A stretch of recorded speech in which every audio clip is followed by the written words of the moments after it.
नमस्कार दोस्तों, आज हम ये टॉपिक ज़्यादा बड़ा नहीं है, तो इसे एमसीक्यू के माध्यम से ही पढ़ने का प्रयास करेंगे। तो ये admission and fees regulatory committee जो है आपके यूनिट 9 का टॉपिक है। वैसे ही है जैसे रेगुलेटरी कमीशन हमने लास्ट अभी कवर अप किया है। तो इन एमसीक्यूज़ को करने के बाद आइडिया हो जाएगा आपको कि क्वेश्चन कैसे रेज होते हैं। और ज़्यादा बड़ा नहीं है ये टॉपिक, बहुत छोटा सा टॉपिक है। ठीक है, तो स्टार्ट करते हैं। मध्य प्रदेश निजी व्यावसायिक शिक्षण संस्थान राज्यपाल की अनुमति इसको कब मिली थी? तो ऑप्शन तो आपने देख ही लिए हैं। तो इसको राज्यपाल की अनुमति मिली थी 4 अगस्त 2007 को।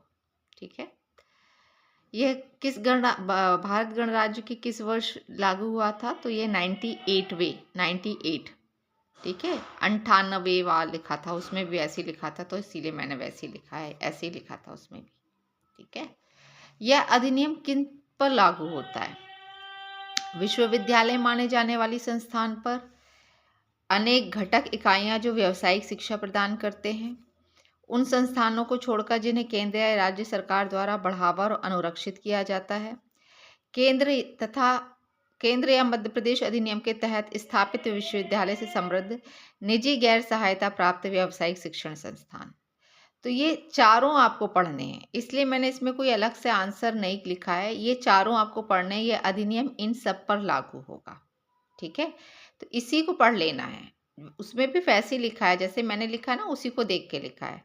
तो ये अधिनियम इन सभी पर लागू होगा, ये आपको कॉन्सेप्ट क्लियर कर लेना है। ठीक है, इसके बाद उसमें जो परिभाषाएं दी हैं, तो इसमें से जो जैसे समिति की परिभाषा किसमें है, जो हम जिस समिति के बारे में बात कर रहे हैं, तो वो सी में है, ग में दिया है। ठीक है, उसमें पूछा है मान लीजिए प्रति व्यक्ति शुल्क, तो वो बी में दिया है बा।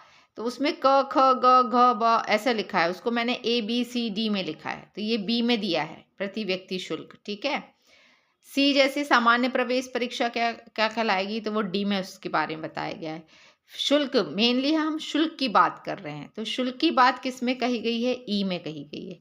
विदेशी उम्मीदवार किस में कहे गए हैं? तो एफ में उसकी परिभाषा बताई गई है। ठीक है, ये जो जरूरी थे मैंने वही लिया है, पूरा नहीं उठाया उसका।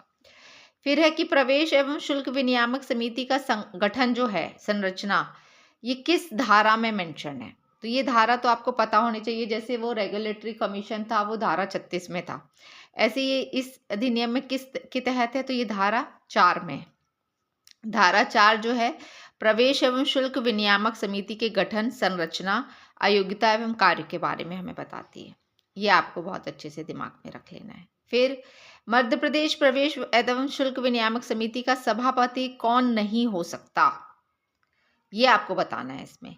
केंद्रीय विश्वविद्यालय का कुलपति, राज्य विश्वविद्यालय का कुलपति, राज्य सरकार के प्रमुख सचिव स्तर का अधिकारी, राज्य सरकार के उप सचिव स्तर का अधिकारी।